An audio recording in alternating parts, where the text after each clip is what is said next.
Buenos días, mi nombre es Ofelia Acevedo Peña. Esta es la materia de antecedentes de la psicología del grupo 9132 y los integrantes del equipo para presentar este video somos Ofelia Acevedo Peña, que voy a hablar sobre la definición de la psicofísica y los antecedentes de la psicofísica. Posteriormente presentará Valeria Isabel Rebolledo Cadena el método de límite y el método de ajuste. Y finalmente expondrá su video Frida Astorga Sánchez, el método de los estímulos constantes. Bienvenidos. Antes de comenzar a explicar qué es la psicofísica y los antecedentes de la misma, es importante mencionar que la psicofísica es una rama de la psicología y para que la psicología pudiera considerarse como una ciencia, los científicos de época tuvieron que pasar por muchos experimentos, por muchas observaciones, ya que la psicología no podía ser considerada como ciencia, ya que los hechos observables no podían someterse al método científico y no podían verificarse las hipótesis, como podía hacerse en otras ciencias como la física, la química, las matemáticas, la fisiología, entre otras. Cuando finalmente puede concebirse a la psicología como una ciencia, es que se empiezan a hacer experimentos. Los principales científicos que realizaron experimentos relacionados con la psicofísica son tres alemanes. El primero es Friedrich Weber, el segundo es su amigo Gustav Fechner y el tercero también es otro alemán que se llama Wilhelm Guden. No es coincidencia que los tres provengan de una escuela alemana y esto se debe a que el gobierno alemán hizo mucho énfasis en el desarrollo e investigación y capacitación para el bienestar de su pueblo. Así que esa es la razón. Básicamente, la psicofísica, en términos muy simples, es una ciencia que se dedica al estudio de la mente basado en el método científico de la fisiología y apoyado por la estadística y por la historia. A continuación voy a explicar las aportaciones más importantes que hicieron estos tres científicos, Weber, Fechner y Guden. En relación a los experimentos que realizó Weber, él hizo unos muy importantes relacionados con las sensaciones y derivado de sus estudios indujo 5 postulados científicos. El primero de ellos dice que el campo científico abarca movimientos y energías junto con unidimensiones temporales. El segundo dice que la relación mente-cuerpo es el objetivo tanto de psicólogos como de científicos. El tercero dice que la fisiología puede apoyar a la psicología para sacar a flote experiencias ocultas. El cuarto dice que la fisiología es una disciplina básica y reductiva para la psicología. Y la quinta dice que a nivel de la investigación, la psicología se ocupa de las reacciones de los organismos a la estimulación relativa. Sin embargo, uno de los experimentos más reconocidos para Weber es el que realizó con un compás. El compás lo puso en un extremo de la piel y en el otro lado puso la otra punta. Él dedujo que la sensación que se sentía en cada extremo era distinta. Después, este experimento lo replicó a la visión, al oído y a otras partes de la piel, del cuerpo, concluyendo que cuando el estímulo era pequeño, el incremento era mínimo y que si el estímulo era grande, se necesitaba una mayor magnitud del estímulo en cuestión. A lo que realizó su amigo Gustav Fechner, comentaré lo siguiente. Gustav Fechner continuó con los experimentos y con los estudios que había realizado su amigo Weber. Sin embargo, es a Fechner a quien se le reconocen las bases de la fisiología por los estudios más avanzados que realizó y se establecen en la publicación del libro Siddhartha, que quiere decir la revolución del mundo, y se le reconoce como el fundador de la psicofísica en el libro de los elementos de psicofísica. Él es quien induce los conceptos de umbral absoluto inferior, el umbral diferencial y el umbral absoluto superior. Fregner se enfocó en las cuantificaciones de las sensaciones y decía que había una relación de dependencia entre el alma y el cuerpo y el mundo físico y el mundo psíquico. El objetivo muy importante para este científico era tener una base científica en la cual pudiera demostrar que los cambios en el alma se reflejaban en el cuerpo y viceversa. Él trabajó muchísimo y elaboró una escala cuantitativa para medir la sensibilidad y estableció la ley Weber-Fregner basada en 3 métodos.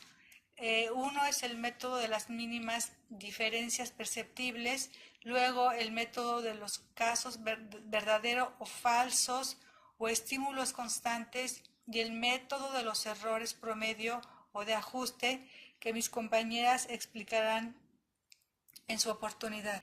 En lo que respecta a Wilhelm Wundt, podemos decir que a él se le reconoce no solo que sea el fundador de la psicología, sino que además es el fundador también, digamos, de la psicofísica. Hablando un poco de la vida de Wundt, él nació en un pueblo muy cercano a Heidelberg, en Alemania, y provenía de una familia de gente muy estudiosa. Él de joven no era el gran brillante alumno. En realidad, cuando terminó la preparatoria, apenas pudo terminarla. Cuando él ingresó a la universidad, estudió medicina. Y cuando él empieza a hacer estudios, es cuando empieza a reconocérsele porque él tiene grandes dotes como investigador. Entonces, con el paso del tiempo, él trabaja en la Universidad de Heidelberg y posteriormente le hacen una propuesta para trabajar en la Universidad de Leipzig en Alemania. Él es el científico que hizo el primer laboratorio de psicología en el mundo. Cuando él fue director de la Universidad de Leipzig, tuvo un gran espacio donde pudo realizar todas las investigaciones relacionadas con la psicofísica. Hizo más de 100 experimentos que están reconocidos, hizo una obra de más más de 5.000 páginas, murió a los casi 90 años. Fue un hombre de mucho estudio y de grandes aportaciones a la psicología y sobre todo a la psicofísica, siendo él el padre fundador de esta rama tan importante. Hola, mi nombre es Valeria Isabel Rebolledo Cadena. Yo voy a dar continuidad a la exposición de qué es la psicofísica y específicamente de los métodos psicofísicos. Ahora, existen 3 métodos psicofísicos, de los cuales yo voy a explicar 2 de ellos. El primero es el método de la mínima diferencia perceptible o de los límites. El segundo, que es el método de los errores promedio o de los ajustes. ¿En qué consiste? Bueno, el primer método, que es de los límites, consiste en la representación de 2 estimulaciones. Una estimulación es fija y una estimulación es cambiante, ¿no? Es variable. Entonces, al momento de que se junta la fija con la variable, pues redundantemente varía la manera sistemática de esta misma, ¿no? Se empezaban por las grandes diferencias. Generalmente en esto se empieza por las grandes diferencias y hasta acabar en una mínima diferencia perceptible. ¿Sí? ¿Cómo podemos explicar esto? Un ejemplo muy básico podría ser con un té. Tú te sirves un té que no tiene azúcar, ¿ok? Entonces tú vas echándole azúcar y vas tomando para percibir cuánto todavía le falta para que quede ideal a mi medida, a mi estándar, ¿no? Otro ejemplo, y bueno, aquí en el vaso del té llegas a un... Hola, continuando con el tema de los métodos psicofísicos, como comentaba en el anterior pues, presentación, también voy a explicar el método de los errores, o de los errores promedio o de ajustes. ¿De qué trata? Bueno, este método era el sujeto lo que hacía es que estaba encargado ante un estímulo estable, ante un patrón, utilizado como un patrón, vaya, con cierto conocimiento. Entonces, ajusta los estímulos de manera que coinciden en magnitud con este. ¿A qué se refiere? Bueno, hay una medida de dos ajustes, una que es real y una que es estimada. Un ejemplo podría ser que tú estimas cuánto necesita cierta cosa para que eso funcione en referencia al patrón que tú ya tienes establecido. Esto es como un ajuste de estímulo y guía. Hay una guía que ya tienes como en mente y un estímulo de lo que vas a hacer como resultado. Ahora vamos a explicar el método de estímulos constantes, recordando que este método fue formulado por Fechner, pero obviamente fue inspirado en el trabajo de Weber. Este método de los estímulos constantes antes se conocía como el método de los casos correctos o errados. Fechner lo que hace es reformular y crear o desarrollar métodos para medir aquellos cambios notables. Bueno, pero aquí la pregunta es, ¿con qué objetivo crea Fechner estos métodos? Pues muy sencillo, para poder medir los cambios físicos o sensoriales y poder entender de una mejor forma la psicofísica. Entonces, el objetivo en sí es conocer la relación mente-cuerpo que hay, pero para conocer esa relación de una manera más específica, existen estos métodos, fórmulas que fueron creadas por estos fisiólogos, médicos, psicólogos, y pues ya podemos saber la relación mente-cuerpo que hay gracias a estos métodos. Uno de los elementos que nos van a ayudar muchísimo es que en este método el sujeto sometido a los estímulos va a poder responder sí o no gracias a la comparación. Entonces vayamos a ver el experimento. Ya estamos listos para el experimento. Solamente recordemos algunas cuestiones. Se le llama a este método de los estímulos constantes, ya que vamos a someter al sujeto a estímulos constantes, es decir, los mismos, pero distribuidos aleatoriamente. En este caso, el estímulo base o estándar va a ser la tasa 1, que hay 50 gramos, y a partir de esa tasa vamos a ir aumentando el peso con una cantidad constante. Pero obviamente vamos a írsela presentando al sujeto de manera aleatoria. Escogimos para este experimento que el sujeto sometido al estímulo utilice su percepción acerca de si le pesa más o menos la taza.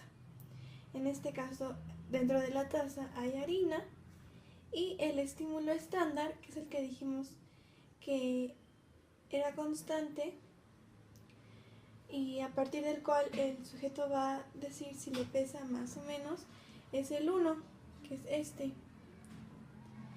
Aquí en el 1 hay 50 gramos de harina y a partir de la 1 hasta la 6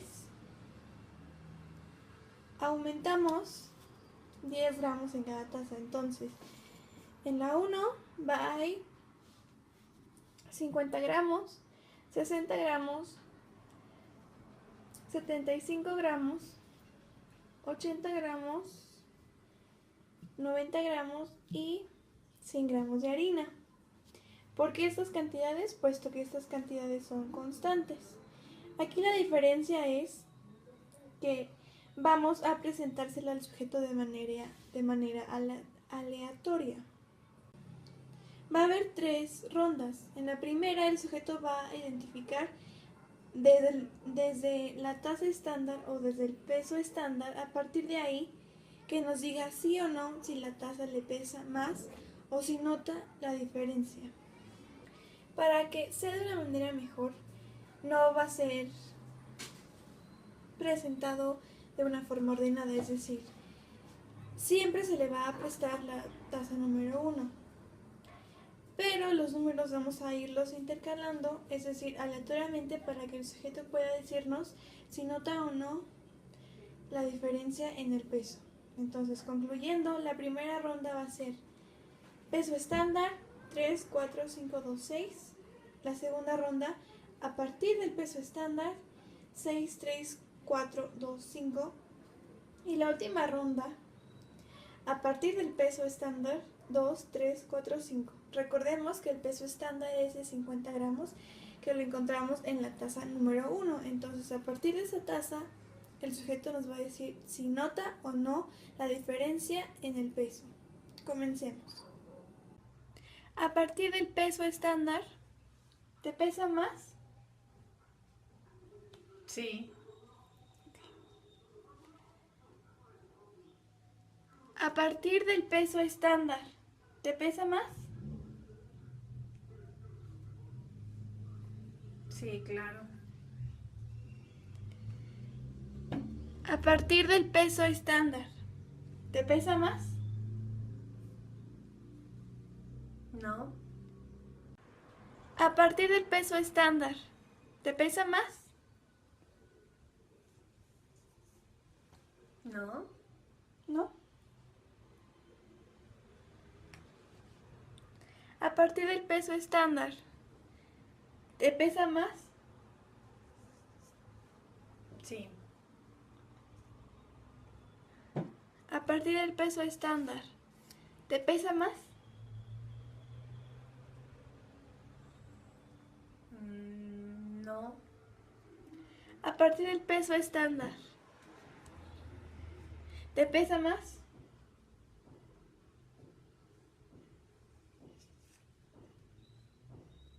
Sí. A partir del peso estándar, ¿te pesa más? Sí.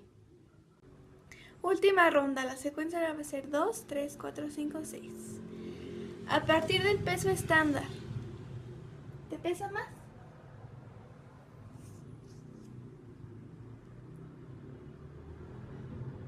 Sí. A partir del peso estándar, ¿te pesa más?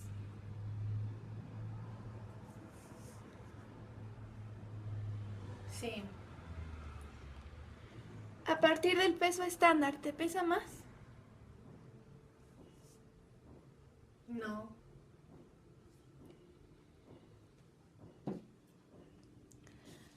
A partir del peso estándar, ¿te pesa más?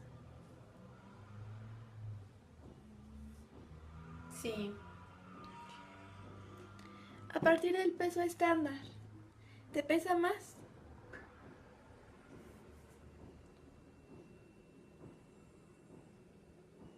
Sí. Ya que tenemos los resultados, estos solamente van a quedarse en estadísticas o porcentajes.